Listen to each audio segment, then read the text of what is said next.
Shape यहाँ से 4 घंटे।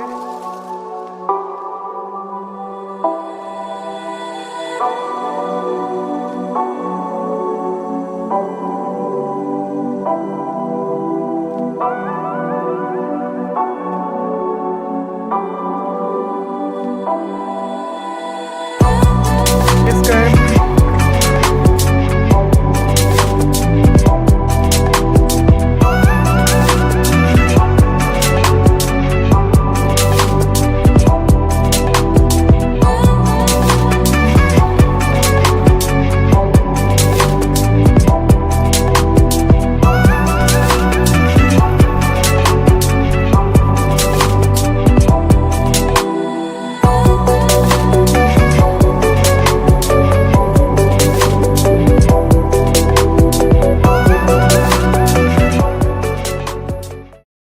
हाय everyone, good morning to all of you. This is Rohit from adventure first vlogs. और इंतज़ार की घड़ियां फाइनली ख़त्म हो चुकी हैं और मैं पहुंचने वाला हूं आज की इस जर्नी में बेस कैंप। और देखते हैं आज की जर्नी का एक्सपीरियंस कैसा रहेगा। Stay tuned. और डे 7 की जर्नी स्टार्ट करने से पहले थोड़ा नज़र मारते हैं रूट पे। तो मैं हूं अभी लबूचे, जिसका ऑल्टीट्यूड है 4910 मीटर। यहाँ से मुझे जाना है गोरखशेप, जिसका ऑल्टीट्यूड है 5140 मीटर। कह सकते हैं ये इस जर्नी का लास्ट विलेज है, क्योंकि यहाँ पर ही आपको टी हाउसेज और स्टे करने के कुछ ऑप्शंस हैं। गोरखशेप में चेक इन और एक लंच ब्रेक के बाद इस जर्नी को आगे स्टार्ट करना है माउंट एवरेस्ट बेस कैंप के लिए, जिसका मैक्सिमम ऑल्टीट्यूड है 5364 मीटर। थोड़ा time mount Everest base camp पे स्पेंड करने के बाद मुझे वापस आ रहा है गोरखशेप, जहाँ पे मेरा नाइट स्टे है।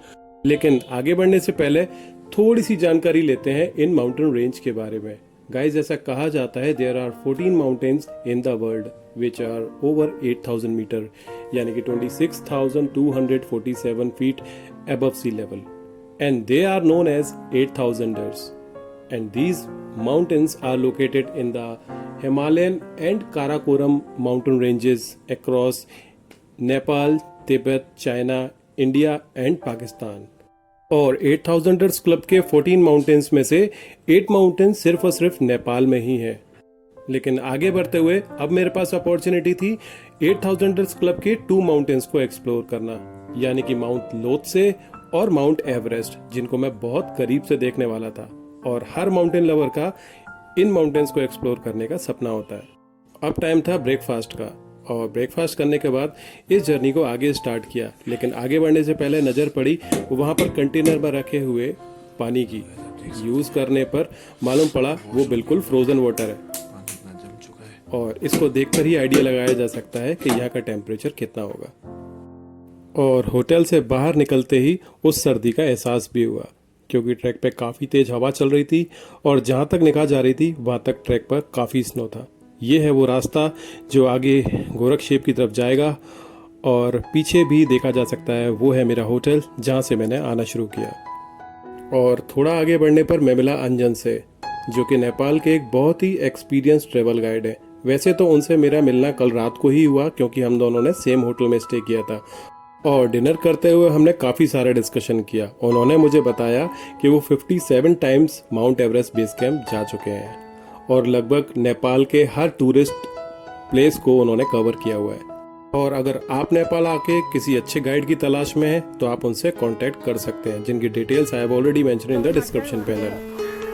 वाओ, ये रास्ता बहुत अच्छा है, पूरा स्नो से कवर है। I am really enjoying and I am very excited. जिस जर्नी का मैं इतने दिनों से वेट कर रहा था, फाइनली आज मैं उसे कवर करने जा रहा हूँ। सो गोरखशेप यहाँ से 4 घंटे, और उसके बाद गोरखशेप से 2 घंटे और मैं पहुँच जाऊँगा base camp. Base camp, Everest base camp. आगे बढ़ने की एक्साइटमेंट तो बहुत थी, लेकिन आगे बढ़ते हुए ये रास्ता और भी टफ हो रहा था, क्योंकि जहाँ तक नज़र जा रही थी वहाँ तक ट्रैक पे सिर्फ और सिर्फ स्नो था, और अब हाई ऑल्टीट्यूड का भी प्रेशर फील होने लगा था। लेकिन वो कहते हैं ना कि जर्नी पे कुछ अच्छे दोस्त मिल जाएं तो रास्ता बहुत अच्छे से कटता है। क्योंकि अंजन भी अपने ग्रुप के साथ बेस कैंप ही जा रहा था, तो हमने साथ में आगे बढ़ना शुरू किया, और अंजन की हेल्प से मैंने काफ़ी सारे वीडियो शूट किए। लेकिन अब ये टफ टाइम भी हंसते खेलते हुए गुजरना शुरू हुआ, और आगे बढ़ने की एक्साइटमेंट बहुत थी। तो हम लोगों ने साथ में आगे बढ़ना शुरू किया और थोड़ा आगे बढ़ते ही फर्स्ट व्यू मिला माउंट लोत्से, 8000ers क्लब का एक बहुत ही अच्छा माउंटेन जिसकी हाइट है 8516 मीटर। और being a mountain lover, 8000ers club के किसी भी माउंटेन को बहुत करीब से देखना या उसको एक्सप्लोर करने का मेरा हमेशा से सपना रहा है और ये विश भी पूरी हो गई। मैं बहुत करीब से माउंट लोत्से को देख पा रहा था और सच में ऐसा लग रहा था कि मैं किसी सपने में ही हूँ और शायद इसलिए ड्रीम जर्नी हमेशा से ही स्पेशल होती है। थोड़ा टाइम स्पेंड करने के बाद अब आगे बढ़ना शुरू किया और अभी तक के इस रास्ते को जो हमने कवर किया था वो सारा एक ग्लेशियर वाला पार्ट था जहाँ पर कहीं कहीं पे आइस मेल्ट हो रही थी और लग रहा था कि फ्रोजन रिवर के ऊपर ही हम लोग ट्रैक कर रहे हैं।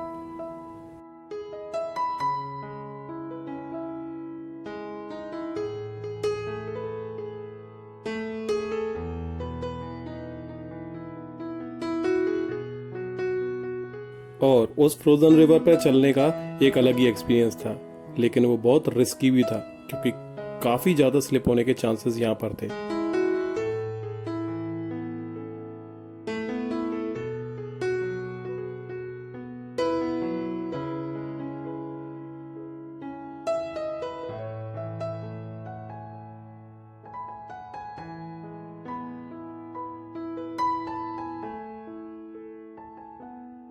करीब 30 मिनट के उस टफ ट्रैक के बाद अब आगे का रास्ता कम्प्लीटली अपहिल ट्रैक था और लो ऑक्सीजन की वजह से आगे बढ़ना और भी मुश्किल हो रहा था। लेकिन इन माउंटेन रेंज के बीच में ट्रैक करने का एक अलग ही मजा था। तो धीरे धीरे इन माउंटेन रेंज को एंजॉय करते हुए आगे बढ़ रहे थे।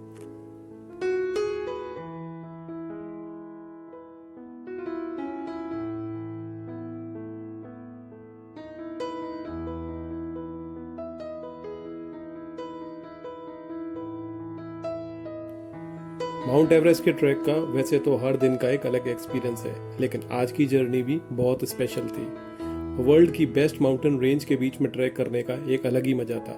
जहां निगाह जाती वहां पर एक नया व्यू, एक नया एक्सपीरियंस था। हाय गाइस, सो जो अभी तक हमने ट्रैक कवर किया है, जो हमने डिस्टेंस कवर किया है, वो स्नो के ऊपर था, एक फ्रोजन रिवर के ऊपर था। अब हमने एक उस नॉर्मल ट्रैक को थोड़ा सा पार किया आगे और अब जहाँ से आगे का रास्ता काफ़ी टफ था और दूर से ही देखा जा सकता था कि आगे का ट्रैक कम्प्लीटली अपहिल ट्रैक है और अब इस हिल के टॉप तक जाना था और आगे का रास्ता वहीं से दिखेगा। लेकिन ये रास्ता बिल्कुल इजी नहीं था क्योंकि मेरे पास एक काफ़ी हैवी बैग भी था और उसके साथ इस तरीके के अपहिल ट्रैक पे आगे चलना बहुत मुश्किल हो रहा था और लो ऑक्सीजन की वजह से स्पीड बहुत स्लो हो रही थी। लेकिन फिर भी थोड़ा रेस्ट करते हुए आगे बढ़ना शुरू किया।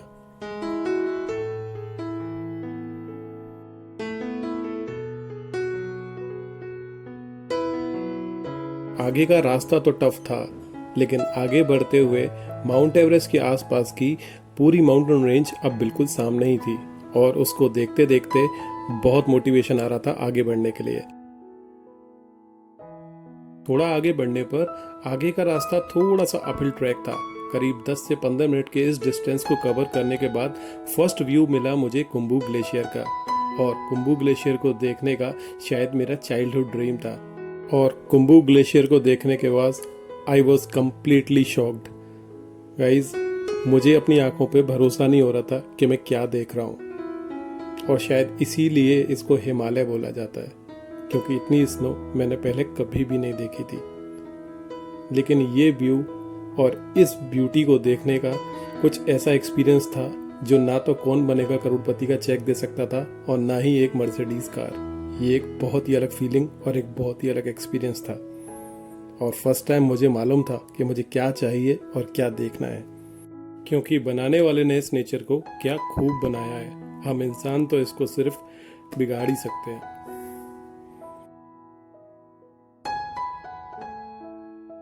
कुंबू ग्लेशियर के फर्स्ट व्यू को काफ़ी देर तक देखने के बाद और काफ़ी टाइम स्पेंड करने के बाद अब मैंने आगे बढ़ना शुरू किया और आगे का ये कुछ आधा से 1 घंटे का रास्ता जो कि बहुत ही टफ और बहुत ही ज़्यादा बड़े स्टोन थे इस रास्ते पे, जहाँ पर रास्ता तो बिल्कुल भी नहीं दिख रहा था और आगे बढ़ना बहुत मुश्किल हो रहा था, क्योंकि इन माउंटेन रेंज को देखना और इन्जॉय करना अलग है, लेकिन इतने हाई ऑल्टीट्यूड पे वेट को कैरी करते हुए आगे ट्रैक करना और बहुत तेज़ी से चलती हुई हवा, जहाँ पे सांस लेना भी बहुत मुश्किल हो रहा था और आगे का रास्ता बिल्कुल भी नहीं दिख रहा था। करीब 15 से 20 मिनट के बाद मुझे आगे का रास्ता समझ में आया, क्योंकि दूर दूर तक वहाँ पर कोई भी नहीं दिख रहा था और मैं इस रास्ते पे बिल्कुल अकेला था। सो गाइस, यहाँ से अब गोरक्षेप आधा से पौन घंटा और दूर है। वो जो हिल आप देख रहे हैं, वहां पर मैं थोड़ा सा पजल हो गया था, रास्ता भटक गया था।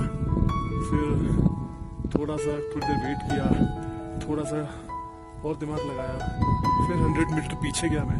पीछे जाने के बाद इस पूरी हिल को क्रॉस किया, फिर इसको टॉप को वहां से क्रॉस करते हुए और फिर इस टफ बड़े बड़े पत्थर वाले रास्ते से इस तरीके से मैं यहाँ पर अभी आया हूँ। और अब मुझे यहाँ से इसको क्रॉस करना है, उसके बाद उस ऊपर वाली हिल को क्रॉस करना है, और उसके बाद का जो रास्ता है शायद थोड़ा सा प्लेन है, तो हल्का फुल्का हिल डाउन हिल है, बट वो बहुत इजीली कवर हो सकता है। आज का ये सबसे टफ कह सकते हैं कि ट्रैक है, 1 घंटे का। उसके बाद थोड़ा सा इजी।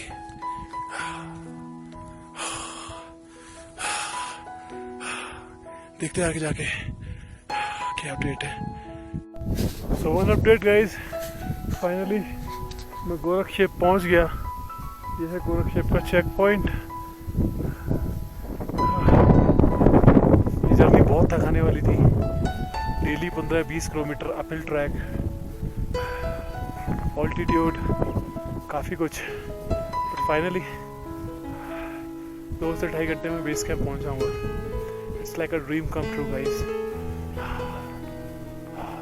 करीब 10 मिनट्स के वॉकिंग डिस्टेंस के बाद फाइनली मैं पहुंचा गोरक्षेप में बुद्धा लॉज, और ये गोरक्षेप का सबसे बड़ा लॉज है, जहां पर काफ़ी सारे mount climbers, mount Everest base camp जाने वाले लोग स्टे करते हैं। और यहाँ का एम्बियंस बहुत अलग था, जहां पर काफ़ी सारे बैनर, कई सारे कंट्री के फ्लैग्स, सिग्नेचर करी हुई टी शर्ट्स देखी जा सकती थी, जो कि बहुत ही अच्छी थी। लेकिन मेरे पास भी मेरे समिट का एक बैनर था, तो मुझे उसको फिक्स करने की जगह अब मिल चुकी थी।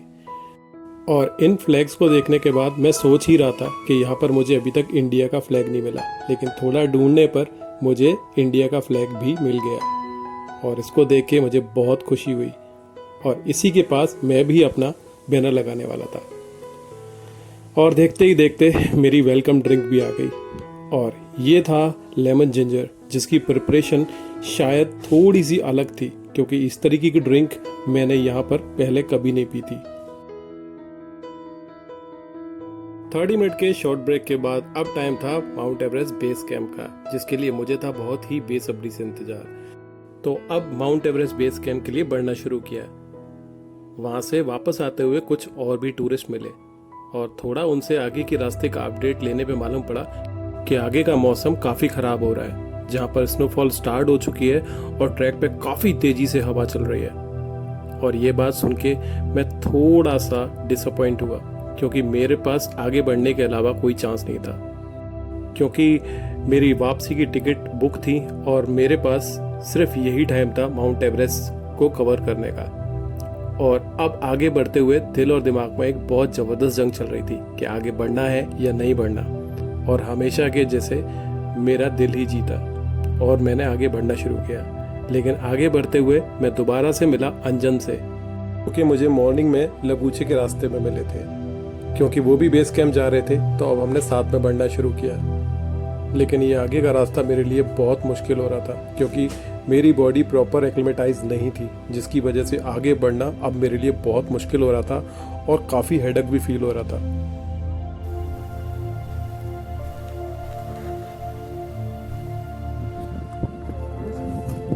फाइनली अपनी ड्रीम जर्नी को पूरा करने जा रहा हूँ।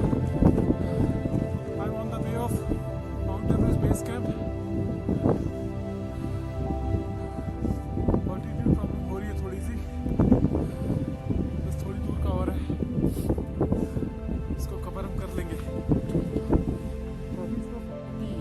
man.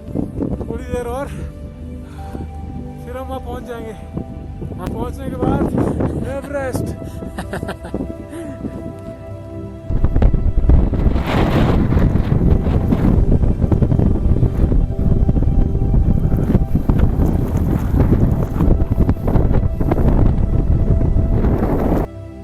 अब तक मैं अपनी 20 से 25 मिनट्स की जर्नी कंप्लीट कर चुका था और मौसम का भी आइडिया हो चुका था कि मौसम कितना ख़राब है।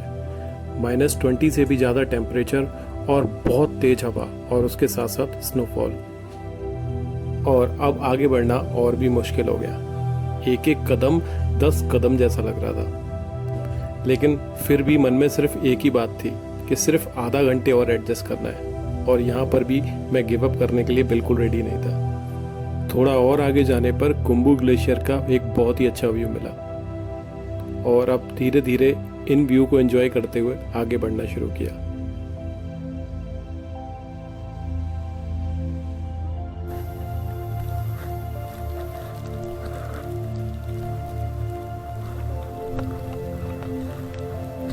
और जैसे जैसे बेस कैंप की तरफ बढ़ रहे थे टेम्परेचर और भी गिरने लगा और अब तो पानी की वो बोतल भी जमने लगी जो बैग में रखी हुई थी।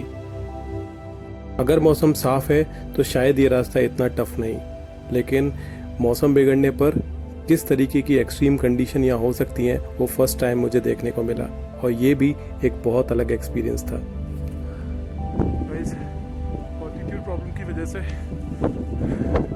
M not able to breathe properly, but अब मुझे मेरी मंजिल बिल्कुल सामने दिख रही है। Of the tallest mountain on the earth. मुझे वो रास्ता फॉलो करते हुए जाना है। मुश्किल से आधा किलोमीटर और बहुत सारा स्नोफॉल हो रहा है। And you can see the Khumbu Glacier and the Mount Everest. And temperature is around -20 or 25. यहाँ से अब बेस कैंप का रास्ता सिर्फ 20 मिनट्स ही रह गया था। थोड़ा रेस्ट करने पर मैं अब आगे बढ़ा और दूर से कुछ टूरिस्ट भी दिखे और उनको देखकर आइडिया लगा कि वो बेस कैंप ही है। और यहाँ से कुंबू ग्लेशियर बहुत ही अलग लग रहा था क्योंकि मैं उसके बहुत पास था। और इस व्यू को एंजॉय करते हुए फिर इस जर्नी पे आगे बढ़ना शुरू किया और फाइनली मैं बेस कैंप पहुँच गया। बेस कैंप पहुँचने के बाद वेदर बहुत ख़राब था और टेम्परेचर -25 से भी ज़्यादा, लेकिन 10 मिनट्स के ब्रेक के बाद अब टाइम था सेलिब्रेशन का। एक माउंट क्लाइंबर के लिए हर समिट बहुत खास होता है, चाहे वो कितने भी ऑल्टीट्यूड पे हो। और ये जर्नी मेरे लिए बहुत स्पेशल थी। और माउंट एवरेस्ट के इस स्टोन को फर्स्ट टाइम देखने के बाद आंखों में काफ़ी सारे आंसू थे, वो भी खुशी के। और अब ये अचीवमेंट सच में अचीवमेंट लग रहा था। और शायद अपनी इस जर्नी से ही मैं समझ पाया कि अगर हौसलों की उड़ान बहुत बड़ी है तो आप कहीं भी पहुंच सकते हैं। और अगर आपकी भी ऐसी कोई ड्रीम जर्नी है तो बस निकल पड़ो और उसे पूरा करो, क्योंकि कोई भी स्पेशल टाइम उसके लिए अलग से नहीं आने वाला। और एक दूसरे देश में जाने के बाद अपने तिरंगे को हाथ में लेने का एक अलग ही मज़ा और एक अलग ही फीलिंग थी। और अपनी इस जर्नी को भी मैं उन लोगों को डेडिकेट करूंगा जिनके होने से इस तिरंगे की शान है, यानी कि हमारे देश की इंडियन आर्मी और हमारे इंडियन सोल्जर। मेरी माउंट एवरेस्ट की जर्नी यहाँ ख़त्म नहीं होती, यहाँ से शुरू होती है, क्योंकि अभी माउंट एवरेस्ट को क्लाइंब करना बाकी है। और लाइफ में कभी भी चांस मिला तो मैं उसको जरूर करूँगा। और अब वो समय आ गया था जिस पल का मुझे काफ़ी टाइम से इंतज़ार था, क्योंकि अगर तिरंगा हाथ में है तो नेशनल एंथम तो बनता है।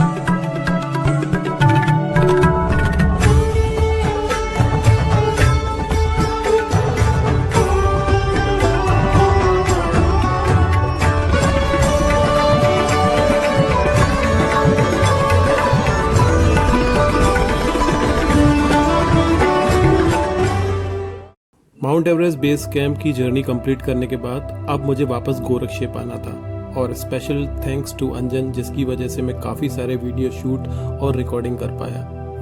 और वापस आते में आई वॉज कम्प्लीटली एग्जॉस्टेड, और शायद हाई ऑल्टीट्यूड की वजह से अब मुझे काफ़ी हेडेक हो रहा था, जिसकी वजह से मैं बहुत स्लो ट्रैक कर रहा था। और थोड़ा आगे जाते ही मैं मिला सबरीना और उनके हस्बैंड क्रिश्चियन, जो कि स्पेन से थे।